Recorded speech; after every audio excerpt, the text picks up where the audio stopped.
Welcome to the show, guys. We are doing my personal favorite episode, or one of my personal favorite episodes. We're talking top 10 running backs for Fantasy Football 2022. Mega episode here. Now, you guys know I don't really like to do rankings. You know that everything is predicated on my 16-round draft solution because it's not so much about rankings. It's about where to get the optimal players to draft in each round, okay? So that's very, very important. I'll give you an example last year. Najee Harris, right? Outside the top 10 on everybody's rankings.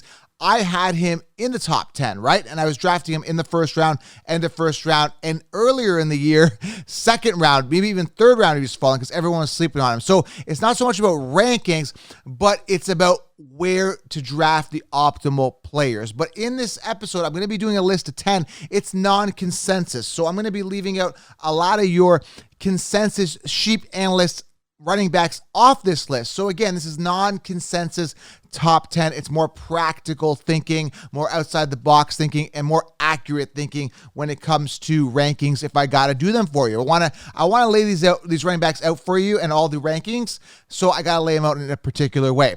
Now, two major big announcements before I get into a deep dive here with the top 10 running backs. Very important announcements, and announcements that will benefit you guys, because everything that I announce, right, there's a purpose for it. There's something that I want to give you guys. There's value. So I want to let you know, guys, this show is brought to you by manscaped.com.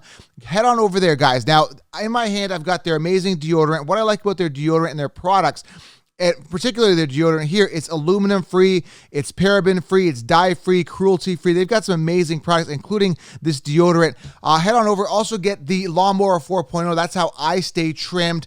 Amazing fit and finish, guys. It is waterproof. It's got a travel lock. It's got skin-safe technology.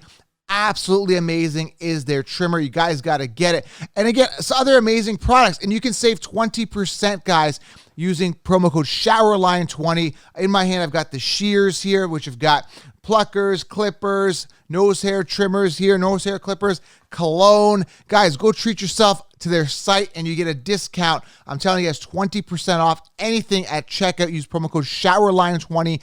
Amazing products. Now, their product is so nice that I don't even want to open it from its packaging. It looks so nice. Very clean, smells fresh, and again, very, very awesome, very amazing products, and I swear by them. I wouldn't even represent something I didn't believe in. So manscaped.com, SHOWERLINE20. Go treat yourself, guys. Go try their shampoo, body wash, their deodorant. Give it a try. If you don't like it, then let me know. DM me. Say, hey, I don't like it, but I guarantee it. Like everyone that's, DM me, say, hey, I love it. No one said I don't like it. Everyone likes it. So, but try their shampoo, body wash. Start there. Get their clipper. You'll be very happy. SHOWERLINE20 is the code. Also, guys, very important, get the 16-round draft solution. This will help you guys dominate your league. All the optimal players drafted in each round, sleepers, breakout, everything you need, guys. Go right now. Use code TUBE20. That's TUB20. Get yourself, guys, the 16-round draft solution. All right? Now, if you're new to the channel, subscribe, thumbs up. Hit the thumbs up. Really helps the channel. And, of course, in the comments below, let me know what you guys think. Did I leave anybody out of this top 10? When it comes to running backs, dive in the comments below. All right, guys, there's the plugs. And again, everything that I offer here is a value to you guys. You won't hear me trying to sell you a used car or try to promote something like a mattress company or something that I personally wouldn't be using. Now, there might be a mattress company down the line where I'm like, hey, I like that mattress company. I want to promote their mattress company, get the best sleep of my life. But I like to promote stuff that I'm personally using at the time, right? So again, 16 rounds, you got to get it. Use code TUBE20. It's going to help you guys crush your leagues. And manscaped.com, SHOWERLINE20 is the code. Go save yourself 20%. All right, first running back here. Let's dive into this, guys. I'm going top 10. Again, non-consensus. And I left a lot of running backs out that, are in the top 10 now. Guys like DeAndre Swift, who, again, I don't see it. But again, we'll talk about that a little bit as the episode progresses here. But number 10 here, again, I hate doing lists because I may not be drafting these guys in the top 10. I might get them in round 5. I might get them in round 4. They're going to be value. So understand, guys, as a disclaimer, this is where running backs could eventually finish. Okay, guys? It's not so much that, this is going to be in this order the way you draft them. It's where they could finish. So I want to emphasize that fact, right? So if I say, for example, this is an example. If I say Breece Hall is my number 1 running back, he's going to finish number 1. Let's say I'm not going to draft Breece Hall first overall. I'm going to draft him at his ADP where I can get him where the sheep have him, right? Because that's how you capitalize on taking advantage of the mainstream consensus is you think outside the box and you outdo them. Najee Harris last year, I wasn't going to draft him first overall because I knew I could get him in the second round because he was outside the top 10. I was okay. I know Najee's good. I'm going to snipe him here at the beginning of the second round. I'm going to get myself another running back early. So it's about thinking outside the box. So number 10 here, I've got Javonte Williams. Let's just dive into it here. Now, I have some concerns about Javonte Williams. I'm not going to lie here. I got to be straight with you. I'm always straight with you. You know, he's currently sitting right now 14th on the consensus. His ADP has dropped since the signing of Melvin Gordon.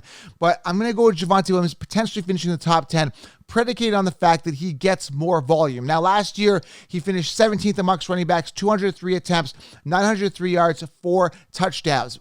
What happened was Melvin Gordon came in and got 8 touchdowns, similar amount of rushing attempts with 203, actually the exact same. And he also hoarded away, 918 yards on the ground, okay? So assuming, guys, that this is a one-year sign for Melvin Gordon, that he's going to be added for depth, that his workload is going to be reduced, there's no reason why Javonte Williams does not finish in the top 10. Predicated on the fact that they start weeding off Melvin Gordon, okay? But I will tell you, if you draft Javonte Williams, Melvin Gordon will be a pest. I'm trying to warn you about this. Now, I love the talent. I love the opportunity. If the Broncos want to win, they're going to run their better running back, which is Javonte Williams. They don't want to run Melvin Gordon. They got to run their better running back.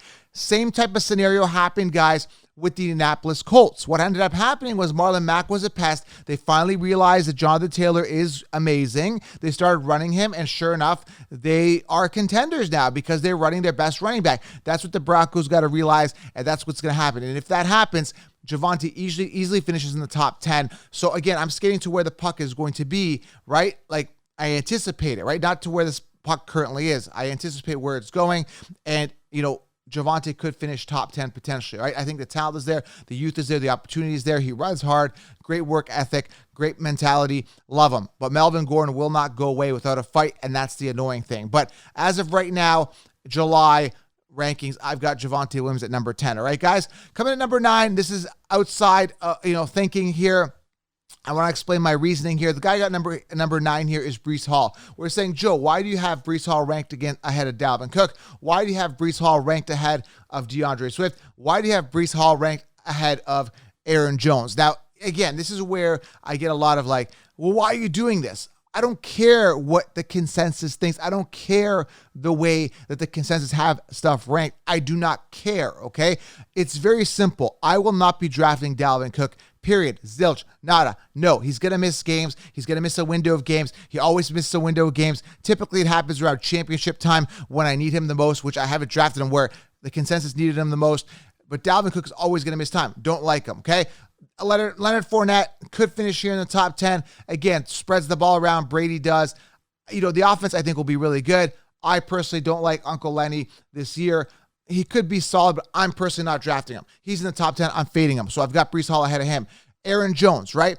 I don't like him. A.J. Dillon out-attempted him last year. A.J. Dillon should be a true one. And similar to Javonte Williams and Marlon Mack, right, that situation with the Colts and the Broncos, if A.J. Dillon ran wild, he would easily be a top 5 running back, but Aaron Jones is a pest. So I'm not drafting Aaron Jones because A.J. Dillon's there and I don't trust it. So back to the question, why is Breece Hall number 9 on your rankings, and why is he ranked ahead of the guys I mentioned like Aaron Jones? It's very simple. I'm fading Aaron Jones. I'm fading Dalvin Cook. I'm fading these guys, and I'm getting Breece Hall in and around round 3 to round 4, and sometimes even falls to round 5.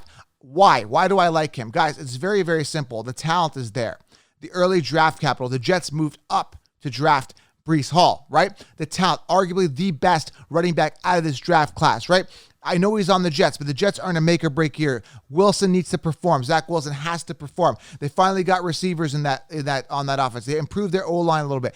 So the opportunity is there. Now you're saying, well, Joe, Michael Carter's there. I understand that, but the Jets moved up to acquire Breece Hall, the number 1 running back out of this draft class. He's a better player, bigger catch radius, better receiver, more explosive. Why would you run a subpar RB1? Why would you run him? Why would you not run your best well-oiled machine in an opportunity where you want to start winning some games here? Breece Hall is the guy, and they've already stated, the coaching staff has stated that they're going to run him, okay? He's currently sitting 21 on the consensus rankings. I love him as my RB3 with massive upside and top 10 potential finish. Now, let me give you a quick story here with the Jets. I remember a couple years ago when Le'Veon Bell was traded to the Jets, and the consensus rankings all had Le'Veon Bell as a end of first round pick, top 5, top 10 running back in their rankings. I said, no, avoid that. The Jets suck, and so does Le'Veon Bell. He's a product of that offense. Sure enough, Le'Veon Bell busted as I predicted. Now, you're in a better situation with Breece Hall. You're getting him in 3rd to 4th round value. Better player, better team overall than the Jets were a couple years ago with a better offense. And again, Breece Hall is far superior to Le'Veon Bell. Now you're saying, well, how do we know that, Joe? How is he better? Well, Le'Veon Bell sucked. I saw that. He was a product of the offense. How do I know that? Well, the Steelers were actually doing the same type of performance out of a guy like D'Angelo Williams, who's performing the same, and so is James Conner with that offense. So I knew Bell was a product of the offense. I knew he was slow and sluggish. He wouldn't be able to run through the O-line that the Jets had at the time, and I called the bust, and I was right about Le'Veon Bell. But the mainstream kept saying, draft him round 1, draft him round 1, draft him round 1. But again, what I'm seeing is, again, I'm contrasting that to this with Breece Hall, who is, again, arguably one of the best running backs in the game, better situation, better O-line, and 3rd round value. Breece Hall has got a ton of upside. And I'm not concerned about Carter because I know, they're going to use him. So again, Breece Hall, there's my case. Grab him in the 3rd round. Tons of upside as an RB3, guys, okay, with upside. So even if he busts, he's your RB3 with upside, right? Coming at number 8, okay? Now, a lot of people are off the train here with Zeke Elliott, but I got Zeke Elliott at number 8, currently sitting 17th. And to go back, guys, Javonte's 14th, Breece Hall's 21 on the consensus rankings, and we've got Zeke Elliott currently sitting 17th on the consensus. I've got him at 8th because I don't know what the consensus, I don't care what they say. But the reason I'm referencing consensus is because on ADP, when you're drafting, these running backs are coming off in those particular positions, right? So Zeke Elliott's coming off in the 3rd round, and I love that value as an RB3 with massive top 10 potential. Now, if you look at last year, Zeke Elliott finished 7th amongst running backs. Now, the reason he's faded off is because, people think he's old. People think that he's washed up. People think that it's the end of the road for Mr. Zeke Elliott. I don't think so. I still think he's the best player on the Dallas Cowboys. I think he's a leader in the locker room. I still think that they need him to get to the promised land. So if you look at him last year, 237 attempts, 1,002 yards, 4.2 yards per carry, and 10 touchdowns. This guy was playing with a partially torn PCL. He was dealing with injury through the entire season. So I'm looking at him this year. I'm like, man, he was banged up last season, still finished top 7 in PPR amongst running backs, which is phenomenal. He's coming off in the 3rd round. I'm getting an RB1 in round 3. That's an amazing steal. Will he finish top 10? Absolutely. Again, dealing with an injury last year, still managed to have 237 attempts. When you put 237 attempts in perspective to other running backs, this guy is running 7th in attempts. 7th in attempts amongst running backs last year, guys. Okay? So the volume is still going to be there. I don't care about Tony Pollard. Zeke is the number 1. If they want to win, they're going to run their better running back. He's going to finish top 10, currently sitting outside the top 10. I still think he has his last hurrah this year, and you can capitalize on that, guys, in the 3rd round by stealing him as part of a robust RB strategy. Zeke Elliott coming in at number 8. Coming in at number 7, and again, this guy currently sitting 16th on the consensus rankings. When I look at, let's talk about it, it's David Montgomery. Okay, David Montgomery. When I look at a running back, I look at volume, I look at opportunity, I look at talent. I look at David Montgomery, I see a guy who's, got amazing work ethic, no off-field issues, great elite talent, arguably one of the best running backs in the game, lacks a little bit of that explosiveness, breakaway speed, although he did have a couple good runs last year. And I still think he can actually do that, but he hasn't had the opportunity to really break out bad offense, right? The only knock to him was obviously the coach Nagy. He's gone, so it's going to be like, let's release him now. He's actually going to be unleashed, which is going to be great. So David Montgomery, that's, no Nagy there. And again, he's got no committee there. They've got, They got Herbert there. He was there as a running back, as a backup when Montgomery was hurt. I don't think he's going to be a factor. There could be a bit of a committee, but I still think David Montgomery is going to be the guy. He's going to be run hard. And I understand there may be some stacked boxes because Mooney's kind of the main threat there, but Justin Fields can move on his feet as well, can be a threat as well. So all this is predicated on how the offense runs. Now, again, based on volume is what I'm looking at. I'm looking at opportunity and no committee. Montgomery's the guy with no committee. He's got, all the opportunity in the world to shine. Now, when you look at it from an attempt standpoint, he was banged up last year. Okay, that's one thing I do look at, and he still finished 9th in attempts with 225. That's going to go up. I'm looking at a floor of 240 attempts this year if he plays a full season. That's a floor. I see him finishing top 10. And again, do you have to draft him as a top 10 running back? Do you have to draft him at the end of the first round, early second? No, you can get him in the third round. David Montgomery finishing 7th or top 7 here on the running back rankings here, right? Coming at number 6 here, I just drafted him in a huge money league here, $2,000 buy-in league. And the guy I'm talking about is Joe Mixon. Got him in round 2. I got him in the mid-round 2 because I went 6th pick, got Henry, came back, swung back around, and got myself Joe Mixon. Now, I like Joe Mixon. I'll tell you the knock towards Joe Mixon, but what I like about Joe Mixon is this.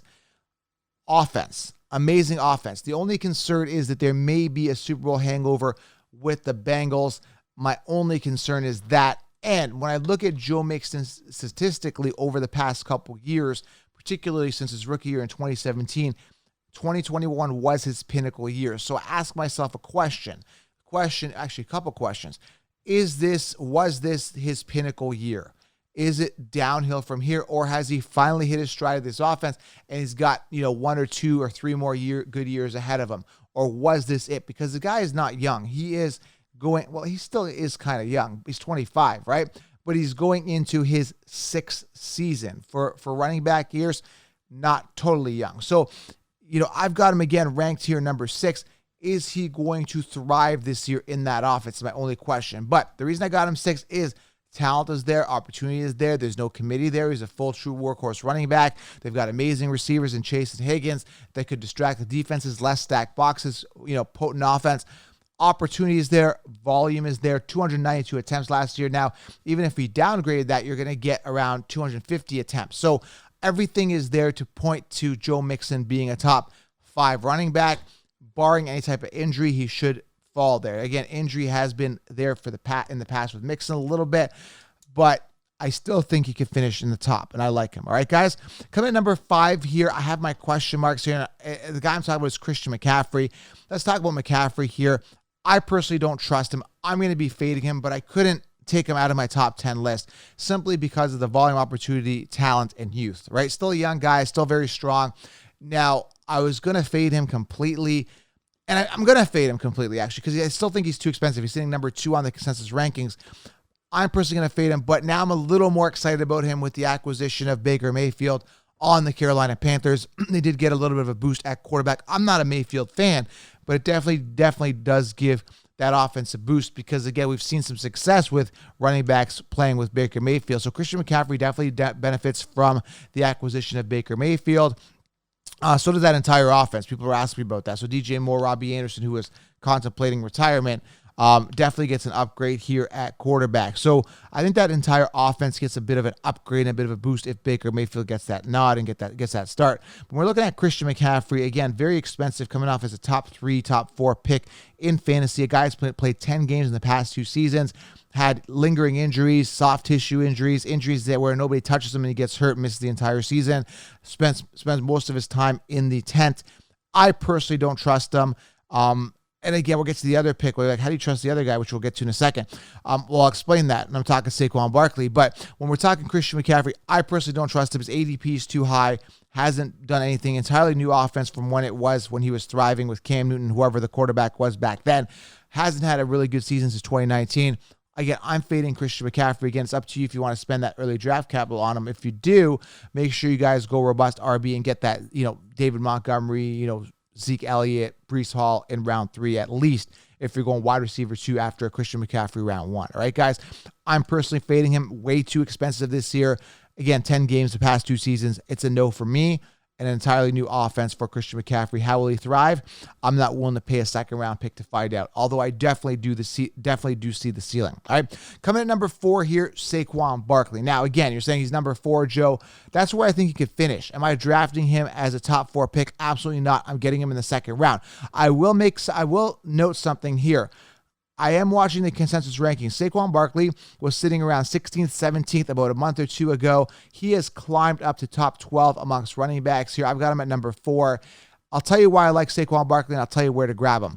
I just did a money league. He came off as a top 10 pick. So I had Henry at number 6. I thought I was going to come back around and get Saquon as my RB2. I did another money league about a month and a half ago. I actually ended up going Derrick Henry and Saquon as my 2. I'm unable to get Saquon as my RB2 in the second round for most of my drafts now, and particularly mock drafts. His ADP has been climbing. I think I'm a big factor on that. I keep promoting his name, and I'll tell you why I like him. Again, currently sitting 12th on the consensus rankings. This is a guy who's got an improved O-line. This is a guy who's in a contract year. It's a make or break season. This is a guy who's 2 years removed from his big knee injury, finally fully healthy. This is a guy where an offense has to thrive under Daniel Jones. Daniel Jones has to perform. It's a make or break season for him. So literally, guys, this is the year that it has to happen for Saquon Barkley. If not, he's not getting paid. He will be an RB2. He will be faded into the line, into the sunset. It'll be over for Saquon Barkley's career. The guy is still young, and I don't see why there's any reason why he doesn't perform on a top level, why he doesn't get 250 attempts, why he doesn't get a floor of 10 touchdowns, and why he doesn't rush 1,000 yards. That is his absolute bottom barrel floor. The guy is explosive. The guy could take off. The guy's going to get a ton of yardage, improved O-line. They're going to focus that offense around him. Again, I'm excited about Saquon Barkley. I can get him in the second round for now, still early second round if I'm lucky, and you should as well. I got him here at number 4. Love the upside, love the ceiling. Ideally, if you can get him as an RB2, that's great. If you get him as your RB1 at the end of the first round, make sure you package in some more running backs to make sure you cover yourself in case he does bust. All right, guys? That is a caution, but the ceiling is there. Coming number 3 here is Jonathan Taylor. I'm factoring in a major regression here. The 332 attempts last year, absolutely astronomical. 1,811 yards. 18 touchdowns, not going to happen again. I don't care. Matt Ryan throws a lot. I like Alec Pierce. He's going to be getting the ball a lot as a big-time sleeper there, and one of the top rookies, rookie wide receivers that was drafted, one of the best pure deep threats, I would say, at wide receivers. Alec Pierce, love him this year, especially with Matt Ryan throwing the ball. Now, Jonathan Taylor, again, love the talent, love the opportunity, love the O-line, love the factor that, love the no committee. I get it. They've got other people that are going to be thorns, Phillip Lindsay, stuff like that. Hines is going to be there. Taylor's still going to be the guy. Is he going to run 332 times? Very possible. I think there's going to be a regression there. I think it goes down to around 280, 290 attempts, 12 touchdowns, and around 1,400 yards. So I'm factoring in a nice regression here. Very unlikely that a running back finished on top is going to finish on top again. I've given you guys this history lesson many times. Priest Holmes I believe, was the last guy that did it, 2002, 2003. Correct me if I'm wrong. Maybe there was someone else, but that's as far as I remember was the last guy, a running back, that did it that well. So very unlikely he's going to finish on top again. So Taylor, factor in a regression. If you do get him, again, factor in that there's a chance he could get hurt, right? It always happens, guy. Not always, but there's a high probability a guy that runs that much, Derrick Henry, right? Ran that much the year before, got hurt, right? You kind of know when to hold him, know when to fold him. You got to kind of ride the wave. So I think, Taylor's wave is going to be dipping down this year. I'm going to be personally fading him a little bit this year. I like Henry a little bit more for ceiling, all right? So Taylor, number 3, got to put him in there. Again, Najee Harris coming at number 2. Now, I will tell you, I did like Najee Harris a lot better than I do this year. I do like Big Ben better than I like Mitch Trubisky. Now you could say their O-line's a little bit better. That offense is going to gel a little bit more. He's got a little bit more, rapport with the team. So the benefits for Najee, first of all, he's going to be out there for 90% plus of the snap counts. Workhorse, love him. For that reason alone, he's worth a first-round draft pick. Talent, youth, all that fun stuff. The knocks to him, new offense with Mitch Trubisky or Pickett, whoever's going to be playing, that's a big knock to him. And again, with Big Ben being gone, I don't know how many checkdowns, how many receptions he's going to get. So I'm anticipating a reception decline. I mean, the 94 targets for 74 receptions, I don't necessarily see that. 3 receiving touchdowns, but I do see a spike in the rushing touchdowns. He only had 7 rushing touchdowns. I see that going up as if they get to the goal line, he's going to be the guy pounding it in. 3.9 yards per carry, 307 attempts, and 1,200 rushing yards. I see that the rushing yards staying in and around the same, maybe a bit of a spike there. The attempts at 307, I like that. I think he'll be a 300 attempt guy, and that's why I consider him as a top 2 running back. Again, barring any type of injury, he's going to be a workhorse. He's going to get fed. Just factor in a slight regression in the receptions without Big Ben there. Love Najee Harris this year. Again, liked him again last year a little bit more because of Big Ben and because of the fact that I was getting him in the second round. Now the consensus have caught on to him. Now he's a little more expensive. You're going to have to pay. He was my RB2 on all my rosters last year while the sheep were sleeping on him, all right? So, again, Breece Hall could be your RB1 this year. You get him in the third round. Sheep are sleeping on him. And there's a ton of other running back sleepers. in the 16-round draft solution, which I go over. So make sure you guys get it. Use code TUBE20. And the number one running back here, guys, is Derrick Henry. It goes without saying here. Absolute workhorse, best work ethic in the NFL at running back. And again, I'm going to just give you guys a couple points here why I love him. When you look at attempts last year, he was number 10 in attempts, 219. The man only played 8 games. When you look at rushing yards, Derrick Henry was number 9 with 937 rushing yards. The guy played 8 games. When you look at rushing touchdowns, guys, he was top 6 in rushing touchdowns with 10. The guy played 8 games. I want to emphasize here the man played 8 games. Now you could say, well, that's a bad thing, Joe. He got hurt, blah, blah. Listen, he had his injury last year. We got that out of the system now. He's going to bounce back. I think he's going to have a record-breaking year. I had his beat writer on. If you have not checked the Impact Series, linked it below. Check the Impact Series. I have beat writers on from every team, breaking down each team, working through those teams right there. I'm about 17 teams in. So go listen to that episode with Titans. I had the beat writer. He projects at least a 1,600-yard rushing type season. I've got a more of a higher ceiling for Henry. I picture a 2,000-plus rushing season, 14 to 18 touchdowns. Love Derrick Henry this year. I got him at number 1. Volume, opportunity, talent, and a bounce-back season for Derrick Henry. So there you guys have it. The non-consensus top 10 running backs. Again, just because they're in my top 10, do not draft them in the first round because I said Breece Hall's in the top 10. Get him at his ADP, which is in the 3rd round. All of this is explained in the 16-round draft solution. If you're new to the channel, subscribe, thumbs up, and head on over to manscaped.com. Get their amazing products. Use code SHOWERLINE20 and go treat yourself. All right, guys, there's your top 10 running backs for 2022. I should do an updated list probably near the end of August as we get closer to the season, but as of right now, very comfortable with this list. And again, there's other guys that could break through. Kenneth Walker could break through in the top 10. Dameon Pierce, Cordell Patterson. We don't even know, guys. We don't know, but just make sure you guys get these guys the right ADP, get a backup plan for a backup plan, go robust RB, and you'll be rock solid. There you guys have it. Subscribe, thumbs up. I'm out.